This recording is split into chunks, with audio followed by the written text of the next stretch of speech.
Secunderabad cantonment నియోజకవర్గ BRS party సమావేశం classic garden లో జరిగింది. ఈ కార్యక్రమానికి ముఖ్య అతిథిగా సనతనగర్ ఎమ్మెల్యే తలసాని శ్రీనివాస్ యాదవ్, మాజీ బెవరేజ్ కార్పొరేషన్ చైర్మన్ గజ్జల నగేష్, కంటోన్మెంట్ మాజీ ఉపాధ్యక్షులు జక్కుల మహేశ్వర్ రెడ్డి, బోయినపల్లి మార్కెట్ మాజీ చైర్మన్ టిఎన్ శ్రీనివాస్ తదితరులు హాజరయ్యారు. శ్రీనివాస్ యాదవ్ మాట్లాడుతూ 220 సంవత్సరాలకు పైగా చరిత్ర కలిగిన సికింద్రాబాద్ చరిత్ర ఆనవాళ్లు తుడిచేందుకు కాంగ్రెస్ ప్రభుత్వం కుట్రలు చేస్తుందని, బీఆర్ఎస్ ఆధ్వర్యంలో బచావో సికింద్రాబాద్ పేరిట ఈ నెల 17వ తేదీన సికింద్రాబాద్ రైల్వే స్టేషన్ నుండి నిర్వహించే శాంతి ర్యాలీ పోస్టర్ తలసాని శ్రీనివాస్ యాదవ్ ఆవిష్కరించారు. ఈ ర్యాలీకి ముఖ్య అతిథిగా బీఆర్ఎస్ వర్కింగ్ ప్రెసిడెంట్ కేటీఆర్ హాజరవుతారని, ఆ ప్రాంత వాస్తవ్యులుగా మన అస్తిత్వాన్ని కాపాడుకునేందుకు పోరాటానికి సిద్ధం కావాలని, పార్టీలకు అతీతంగా శాంతి ర్యాలీలో పాల్గొనాలని, రేవంత్ రెడ్డి ప్రభుత్వం కుట్రలను తిప్పికొట్టాలని, నాపై పెట్టిన కేసును న్యాయస్థానంలో తేల్చుకుంటానని, చట్టం అనేది అందరికీ ఒకేలా వర్తిస్తుందని, ప్రభుత్వంలోని పెద్దలు ఏ స్థాయిలో ఉన్నా అసభ్య పదజాలం వాడితే వారిపై కేసులు కూడా నమోదు చేయాలని ఎమ్మెల్యే తలసాని పిలుపునిచ్చారు. ఏదైతే శాంతియుతమైనటువంటి ర్యాలీ సికింద్రాబాద్ రైల్వే స్టేషన్ నుంచి సికింద్రాబాద్ బచావో అనేటువంటి కార్యక్రమాన్ని, మా అస్తిత్వం, మా ఆత్మగౌరవం, ఇక్కడ పుట్టి పెరిగినటువంటి సికింద్రాబాద్ ప్రజల అస్తిత్వాన్ని, ఆత్మగౌరవాన్ని ఈ ప్రభుత్వం దెబ్బతీసేలాగా ప్రవర్తిస్తుంది కాబట్టి దానికి నిరసనగా తిరిగి 220 సంవత్సరాల చరిత్ర సికింద్రాబాద్కు ఉంది. ట్యాంక్ బండ్ నుంచి అటువైపు హైదరాబాద్, ఇటువైపు సికింద్రాబాదు కంటోన్మెంటు, బోయిన్పల్లి, బొల్లారం కానివ్వండి, అదేవిధంగా అల్వాల్ ప్రాంతాలు కానివ్వండి, మేమందరం సికింద్రాబాద్ బిడ్డలుగా ఇక్కడ పుట్టి పెరిగిన వాళ్ళం. మా తాతలు, ముత్తాతలు, పూర్వీకులందరూ కూడా సికింద్రాబాద్ చరిత్రని దేశవ్యాప్తంగా, రాష్ట్రపతి గారు వస్తే వారి నిలయం ఇక్కడనే ఉంది. రైల్వే జీఎం గారు, railway station, Secunderabad Gandhi hospital, Nizamganj Monda market, Bowenpally మోలా మార్కెట్, పెరేడ్ గ్రౌండ్ కానీ, ఆర్ట్స్ కాలేజ్ కానీ, ఉస్మానియా యూనివర్సిటీ, అదేవిధంగా మహబూబ్ కాలేజ్. అంటే ఈ భూమితోని, మట్టితోని మాకందరికీ సంబంధాలు ఉన్నాయి. మా తల్లిదండ్రుల పేరు మారుస్తామంటే మేము ఎట్టి పరిస్థితుల్లో ఊరుకోం. మొన్న ముఖ్యమంత్రి గారు ప్రెస్ కాన్ఫరెన్స్లో చెప్పారు, నేను సికింద్రాబాద్ జోలికే పోలేదని.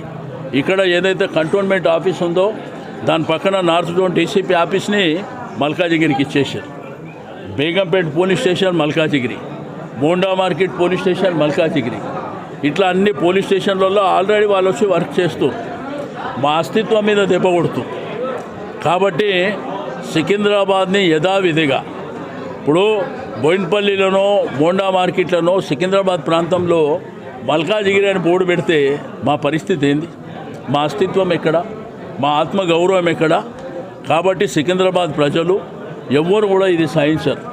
అందుకే రాజకీయాలకు అతీతంగా ఇక్కడ పుట్టి పెరిగిన బిడ్డలుగా ప్రతి ఒక్కరిని కూడా ఈ కార్యక్రమంలో భాగస్వామ్యం గమ్మంటున్నాం. మొన్న కూడా నేను ఇదే మీటింగ్ లీలా ప్యాలెస్లో జరిగినప్పుడు ముఖ్యమంత్రి గారి మీద అనుచితమైనటువంటి ఏదో వ్యాఖ్య చేశారని 2 కేసులు పెట్టారు. సరే, నేను న్యాయపరంగా, చట్టపరంగా ఎదుర్కొంటా, నాకేమీ దాని మీద ఇబ్బంది ఏం లేదు. ఇక మీదట ప్రభుత్వంలో ఉన్నవాళ్ళు ఎంతటి వారైనా కానీ అటువంటి భాష మాట్లాడితే మాత్రం మరి చట్టం అందరికీ వర్తిస్తుందా, లేకపోతే మా వరకే వర్తిస్తుందా అప్పుడు చూస్తాం. ఇప్పటి నుంచి ఎవ్వరు వల్గర్గా కానీ ఇష్టం ఉన్నట్టు మాట్లాడితే మాత్రం మేము పోలీస్ కేసులు పెడతాం. సంవత్సరాల యొక్క చరిత్ర గల సికింద్రాబాద్ పేరునే రూపుమాపాలనే పెద్ద కుట్ర జరుగుతుంది. మీకు అందరికీ తెలుసు, ఆల్రెడీ నార్త్ జోన్లో ఉన్న పోలీస్ స్టేషన్ల పేర్లన్నింటినీ కూడా మరి నార్త్ జోన్ తీసుకెళ్ళేసి మల్కాజ్గిరి డివిజన్ లోపలికి మార్చిన సంగతి ఒక ఉదాహరణ. ఎందుకంటే మేము లీ ప్యాలెస్లో మొన్న సభ పెట్టుకుంటే అక్కడ మేము బేగంపేట పిఎస్కి వెళ్ళి ఏసీపీ గారికి ఇస్తే ఇది మా జోన్కు రాదు, మా డివిజన్కు రాదు, మీరు మల్కాజ్గిరి డివిజన్కి వెళ్ళి ఇవ్వమని చెప్పడం జరిగింది. అదొక ఉదాహరణ. మరి ఈరోజు ఏమంటున్నారు ప్రభుత్వము, మేము ఎక్కడ కూడా సికింద్రాబాద్ పేరు ముట్టుకోలేదు, సికింద్రాబాద్ అనేది ఎక్కడుంది, హైదరాబాద్లోనే ఉంది కదా అని మాటలు మాట్లాడుతున్నారు. ఇది న్యాయమేనా? చేసేటిదంతా చేసేసి చూస్తూ ఊరుకోవాలనంటే సికింద్రాబాద్ ప్రజలు పిచ్చోళ్ళు కాదు, తెలివి తక్కువలు కాదు.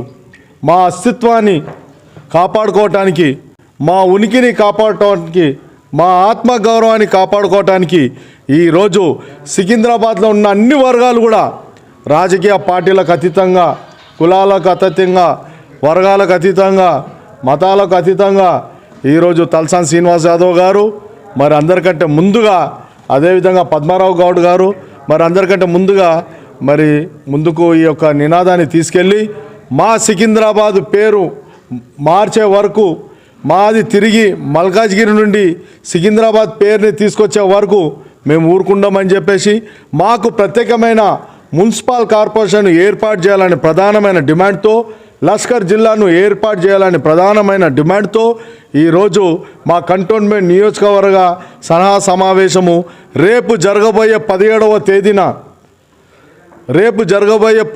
తేదీన మరి సికింద్రాబాద్ రైల్వే స్టేషన్ నుండి శాంతియుతంగా, మీకు అందరికీ తెలుసు ఆ రోజు తెలంగాణ రాష్ట్రాన్ని తీసుకురావటానికి కేసీఆర్ గారు ఏ విధంగా గాంధేయ నినాదాన్ని తీసుకెళ్ళి గాంధేయవాదిగా మరి ఆ రోజు ఎలాంటి కూడా హింసకు తావివ్వకుండా అహింస మార్గంలో పడిన ముందుకెళ్ళేసి మరి ఆ రోజు తెలంగాణ రాష్ట్రాన్ని ఏ విధంగా సాధించామో ఈరోజు కూడా తెలంగాణ మరి యావత్తు ప్రజలు, అభిమానులు సికింద్రాబాద్ లష్కర్పై జరుగుతున్న ఈ యొక్క అన్యాయమైన దుర్మార్గమైన ఈ మార్పును ఖండిస్తూ మరి సికింద్రాబాద్కు ప్రత్యేకత ఉంది. సికింద్రాబాద్ అంటే గుర్తుకొచ్చేది అందరికంటే ముందుగా లష్కర్, సికింద్రాబాద్ అంటే గుర్తుకొచ్చేది ఒక క్లాక్ టవర్, సికింద్రాబాద్ అనేది గుర్తుకొచ్చేది ఒక రైల్వే స్టేషన్, సికింద్రాబాద్ అని గుర్తుకొచ్చేది కంటోన్మెంట్ బోర్డు, సికింద్రాబాద్ అని గుర్తుకొచ్చేది సికింద్రాబాద్ కోర్ట్, సికింద్రాబాద్ అని గుర్తుకొచ్చేది ప్రతిదీ కూడా మరి పెరేడ్ గ్రౌండ్ అయితేంది, జిమ్ఖానా గ్రౌండ్ అయితేంది,